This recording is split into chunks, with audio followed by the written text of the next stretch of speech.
34장 1절에서 17절 말씀.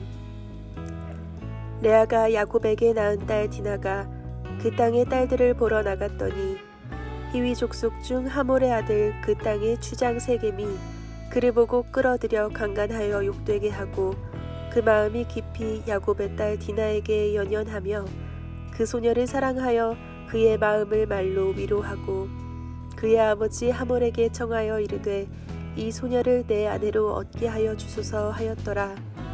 야곱이 그 딸 디나를 그가 더럽혔다 함을 들었으나 자기의 아들들이 들에서 목축함으로 그들이 돌아오기까지 잠잠하였고 세겜의 아버지 하몰은 야곱에게 말하러 왔으며 야곱의 아들들은 들에서 이를 듣고 돌아와서 그들 모두가 근심하고 심히 노하였으니 이는 세겜이 야곱의 딸을 강간하여 이스라엘에게 부끄러운 일 곧 행하지 못할 일을 행하였음이더라.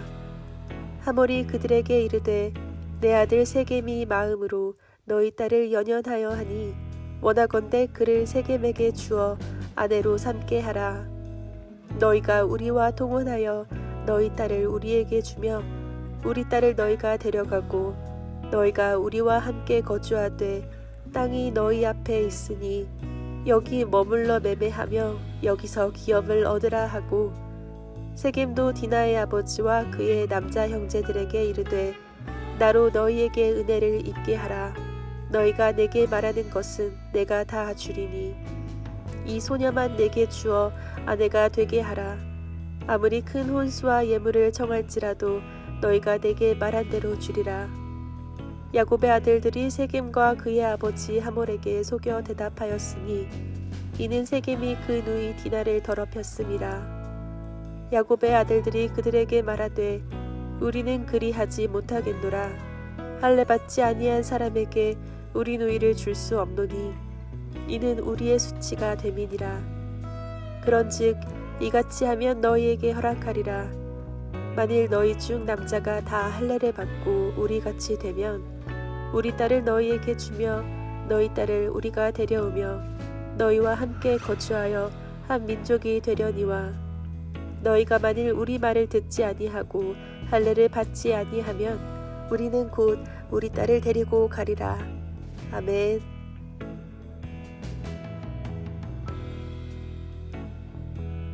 함께 기도하겠습니다.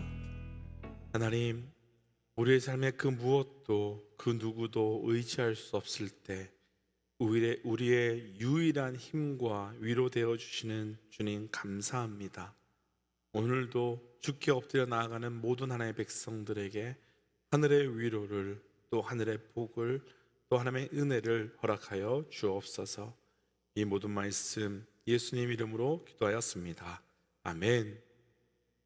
할렐루야.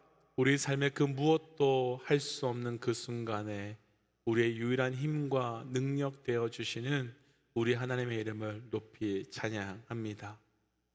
오늘 우리가 함께 나눌 말씀의 제목은 아무것도 할 수 없을 때에, 아무것도 할 수 없을 때에 라고 하는 말씀의 제목입니다. 아마도 우리 믿음의 동역자들께서도 살아오시면서 어떤 문제를 만났는데 우리 삶에 내가 가진 것이 또 우리가 아는 것이 아무런 도움이 되지 않아서 정말로 아무것도 할 수 없는 그런 막막한 상황에 놓이는 경험들을 해보셨으리라 생각이 됩니다. 사실 그런 상황이 되면, 정말 아무것도 할 수 없는 상황이 되면 모든 것이 막막하고 또 포기하고 싶고 그만두고 싶어집니다. 그런 상황 속에서 우리 믿음의 사람들은 어떻게 해야 될까요? 오늘 말씀을 통해서 우리의 삶에서 아무것도 할 수 없는 때에 우리 믿음의 사람들은 무엇을 해야 되는지, 그리고 그때에 하나님께서 우리에게 주시는 메시지는 무엇인지 함께 묵상하고, 아무것도 할 수 없는 그때 우리 삶에 더 깊이 하나님을, 더 온전히 하나님을 경험할 수 있는 은혜가 우리 모든 믿음의 동역자들에게 있기를 주의 이름으로 축복합니다. 먼저 오늘 본문 중에요, 우리 1절과 2절 말씀입니다. 1절과 2절 함께 좀 읽어보지요. 레아가 야곱에게 낳은 딸 디나가 그 땅의 딸들을 보러 나갔더니 히위 족속 중 하몰의 아들 그 땅의 주장 세겜이 그를 보고 끌어들여 강간하여 욕되게 하고. 아멘. 오늘과 내일 나누게 될 창세기 34장이 시작되는 장면입니다. 그리고 34장을 이끌어 가고 있는 핵심 사건은 딱 하나입니다. 야곱은 형 에서에게 그 형을 따라가겠다고 말했지만 그 세일 땅으로 떠나자 이 야곱은 세겜 땅으로 내려와서 정착하게 되었습니다. 그리고 세겜 땅에 정착하는 중에 어느 날 디나가 그 땅의 사람들을 보러 나갔다가 세겜 땅의 추장 하몰의 아들 세겜에게 강간당하는, 또 욕보이는 일을 당하게 됩니다. 말도 안 되는 일이고 오늘날 같으면 하몰의 아들 세겜이라는 사람에게 아주 중보를 내려서 그 죄에 대한 책임을 묻는 것이 마땅하지만 사실 당시로는 이런 죄가 굉장히 일반화되어 있었다고 합니다. 아브라함과 이삭도 다른 땅으로 내려갔을 때 자기들의 아내를 누이라고 속인 일이 있었었지요. 누이라고 속인 것도 바로 오늘 말씀 이 디나가 당한 일들에 대한 염려, 걱정, 결국 그런 걱정과 염려 때문에 거짓말을 하게 된 것입니다. 그런데 디나가 이런 수치스러운 일을 당했음에도 불구하고 야곱은 할 수 있는 것이 아무것도 없었습니다. 이미 우리가 말씀을 보아서 알지만 세겜의 그 땅의 아버지 하몰이 야곱에게 와서 우리 아들이 너의 딸을 마음 깊이 사랑하니까 딸을 달라고 말할 때 야곱은 아무 말도 못합니다. 그냥 가만히 있습니다. 이해가 안 되지요. 내 딸이 수치스러운 일을 당했고 내 딸이 고통스러운 시간 속에 있는데 야곱은 하몰에게 아무것도 아무 말도 하지 못하고 있습니다. 그런데 야곱의 입장에서는 어쩔 수 없었을 것 같습니다. 야곱의 입장에서는 이것도 저것도 할 수 없었을 겁니다. 왜냐하면 지금 야곱은 세겜 땅에 와 있는 이방인입니다. 그럼 그 땅의 사람들에게 잘 보여야 하지요. 더구나 하몰이 자기의 아들 이름을 세겜이라고 지었습니다.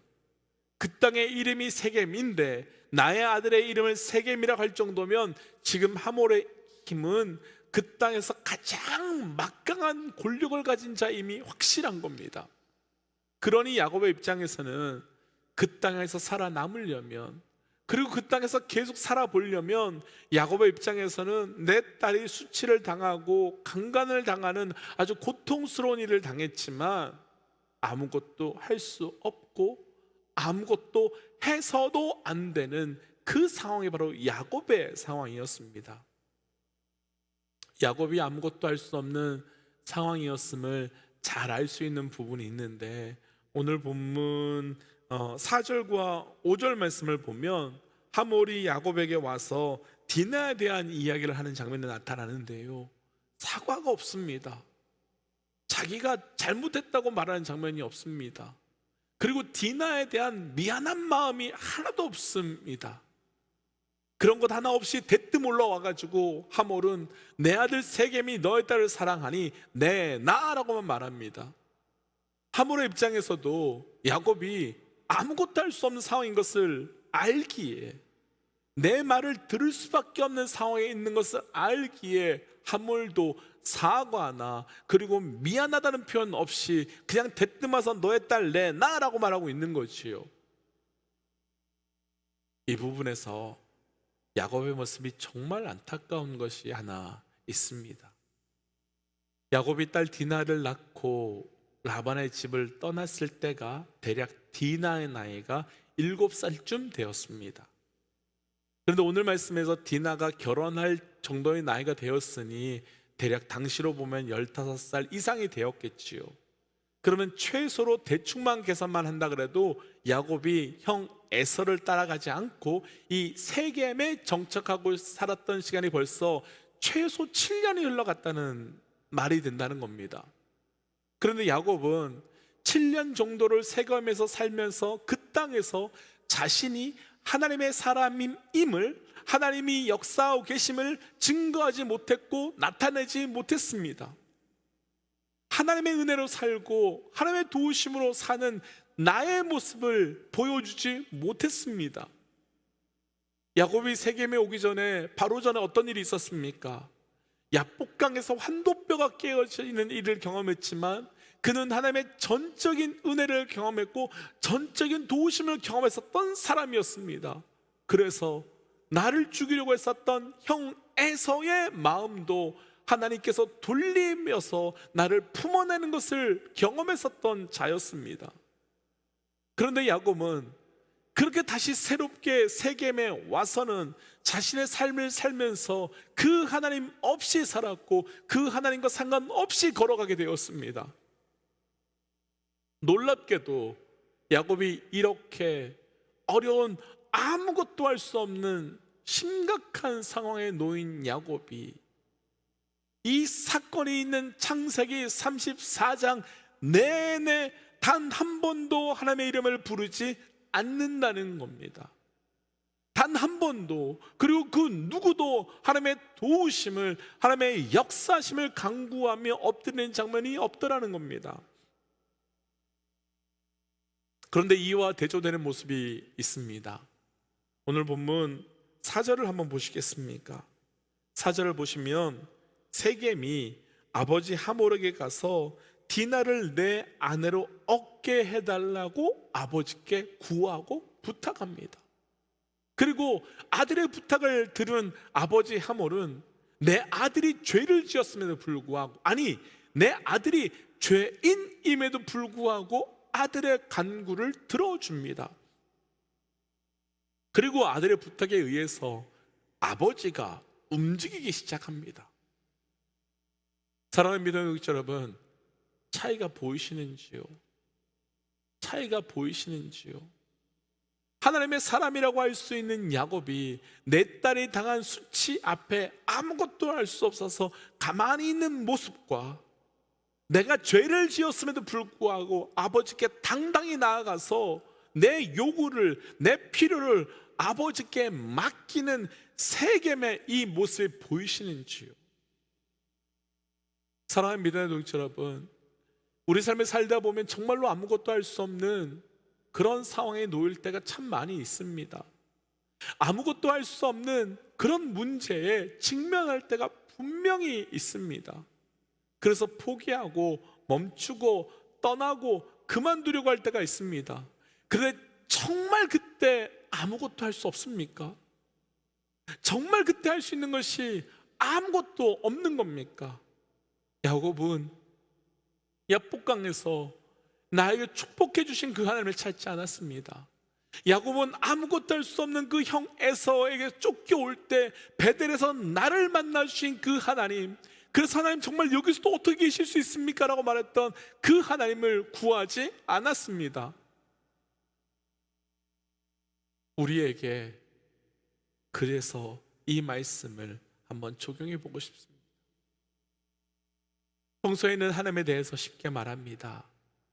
다른 사람들의 문제 속에서 하나님이 힘내실 것이라고, 하나님께서 도와주실 것이라고 습관적으로 말합니다.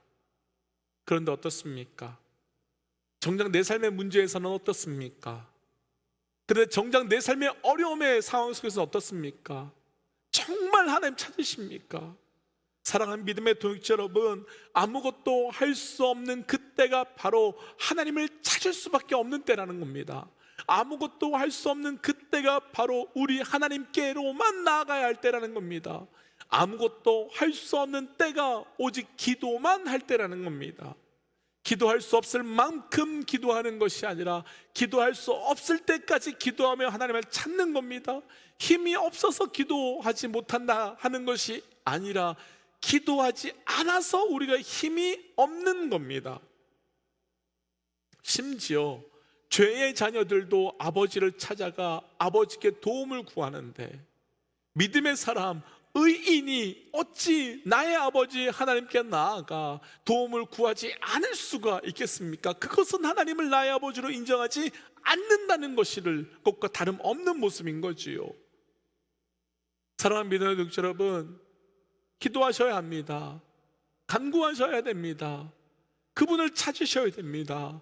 아무것도 할 수 없다고, 아무도 없다고, 무엇도 없다고 말하는 그때, 아무것도 할 수 없는 그렇게 살아왔던 그 야곱의 인생에서 늘 결정적인 자리마다 도우시고 함께 하셨던 아버지께로만 나아가야 되는 때입니다. 축복하고 도전하기는 꼭 지금 그런 상황에 계신 분들이 계시다면 다시 일어나십시오. 다시 시작하십시오. 무엇을요? 주님을 부르는 걸 다시 시작하십시오. 무엇에 다시 일어나는 겁니까? 십자가 앞에서 다시 일어나십시오. 그래서 아무것도 할 수 없는 그때 주님으로만 다시 시작하는 겁니다. 아무것도 할 수 없는 때에 짧게 한 가지만 더 좀 묵상해 보고 싶은데요, 오늘 조금 내려가서요 15절과 16절 말씀 좀 읽어보겠습니다. 15절 16절입니다. 그런즉 이같이 하면 너에게 허락하리라. 만일 너희 중 남자가 다 할례를 받고 우리같이 되면 우리 딸을 너희에게 주며 너희 딸을 우리가 데려오며 너희와 함께 거주하여 한 민족이 되려니와. 아멘.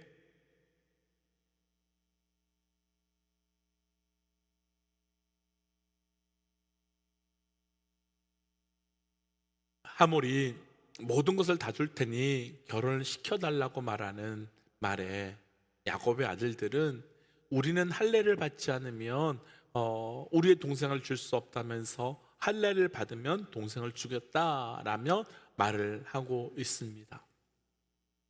물론 이미 우리는 말씀을 읽으셔서 알겠지만 이것은 정말 할례 때문에 말한 것이 아니라 할례를 받고 가장 고통스러운 그때 이들을 공격하려고 하는 마음 때문이었습니다. 우리는 이미 앞에서 말씀을 묵상했지만 할례는 하나님과 하나님의 백성들 간의 언약의 표시이며 거룩한 증거입니다. 그런데 지금 야곱의 아들들은 그 거룩한 언약의 증거를 복수의 도구로, 분노의 통로로 바꾸어 버립니다. 곧 하나님이 주신 것을 내 뜻을 이루기 위한 도구로 바꾸어 버리고 하나님의 은혜를 내 상처를 해결하는 통로로 바꾸어 버립니다. 이 모습 우리에게도 참 많이 있습니다. 하나님, 우리에게 기도를 주셨습니다. 하나님의 뜻을 분별하고 하나님의 뜻을 알도록 하시기 위해 기도를 주셨죠. 그런데 아무것도 할 수 없는 상처와 분노에 잡혀버리면 그 기도는 내 복수와 내 상처와 내 아픔을 바꾸어버리는 도구로 바꾸어버리는, 공격해버리는 도구로 바꾸어버리는 길이 되어버립니다. 하나님께서 우리에게 교회를 주셨습니다. 그런데 그 교회에서 상처를 입고 교회의 부정한 모습을 보고 나면 떠나서 새로운 교회로 갑니다. 그런데 새로운 교회에서는 내가 원하는 대로 내 뜻대로 움직이려고 합니다. 그래서 또 다른 성도에게 상처를 주고 그래서 또 다른 성도가 나처럼 떠나게 만들어 버립니다. 왜 하나님께서 야곱에게 이런 모습을 보여주시는 걸까요? 하나님께서 우리에게 주시는 은혜를, 하나님께서 우리에게 주신 역사를 내 뜻을 성취하기 위한, 욕심을 이루기 위해 아무렇지 않게 왜곡하고 아무렇지 않게 무너뜨리는 우리의 모습을 보여주시기 위함이지 않겠습니까? 분명 하나님께서는 선악과를 보여주심으로 에덴 동산에서 유일하게 하나님의 말씀에 순종할 수 있는 존재로서의 축복을 주셨는데 우리 사람은 축복의 통로를 하나님의 되겠다고 하는 죄의 통로로 바꾸어 버렸습니다. 사랑하는 믿음의 동역자 여러분, 아무것도 할 수 없는 때 하나님의 방법을, 하나님의 뜻을 하나님께 순종함으로 나아가셔야 합니다. 곧 기도하지만 기도라는 하나의 방법을 하나님의 뜻에 맞추어 기도하는 겁니다. 그래서 아무것도 할 수 없는 그때 오히려 주님의 뜻으로 나아가는 영적 은혜가 있기를 주의 이름으로 도전합니다. 먼저 오늘 말씀을 통해서 함께 좀 기도하고 싶습니다. 하나님, 아무것도 할 수 없는 그때 오직 하나님께 반응하는 자 되게 하여 주옵소서. 아무것도 할 수 없는 것이 아니라 그분을 찾지 않는다면 무엇을 해도 아무것도 하지 않는 것과 별 차이 없는 것이니 하나님 모든 자리에서 하나님을 찾는 자로 나아가게 하여 주옵소서라고 함께 이 시간 잠시 기도하지요. 함께 기도하겠습니다. 기도하겠습니다. 하나님의 뜻대로 나아갈 수 있는 예수 하나님 그 은혜를 따라 나아가며 그곳에 살아가는 자 되어가기를 원합니다. 아버지요, 내 삶 온전히 하나님 아무것도 할 수 없는 그때 주님의 뜻이 경험되고 고백될 수 있도록 없소서. 하나님, 아무것도 할 수 없는 그때에 하나님 아무것도 할 수 없었던 것이 아니라 진짜 해야 되는 잃어버린 그 한 가지를 곧 하나님께 나아가 하나님께 구하며 엎드린 것을 회복하는 자 되게 하여 주시옵소서. 하나님, 그 아무것도 할 수 없는 그때에 하나님을 찾고 구함으로 아무것도 하지 못했던 그것보다도 놀라운 은혜의 역사가 우리 가운데 고백되며 간증될 수 있도록 일하여 주옵소서. 하나님, 그래서 아무것도 할 수 없는 그때 오직 하나님을 찾는 유일한 한 가지를 선택하여 나아가게 하시고 그를 통하여 그 한 가지가 내 삶의 모든 것을 주관하여 주심을 보게 하여 주옵소서. 이 모든 말씀 예수님 이름으로 기도하였습니다. 아멘. 사랑하는 믿음의 동역자 여러분, 아무것도 할 수 없는 것이 아니라 해야 될 것을 하지 않은 것입니다. 오늘 기도함으로 나아가시고 주님을 찾기를 나아가십시오. 함께 이 시간 선포하고 또 기도의 자리로 들어가지요. 함께 선포하겠습니다. 하나님은 살아계십니다. 아멘. 함께 기도하겠습니다. 오늘도 승리하십시오.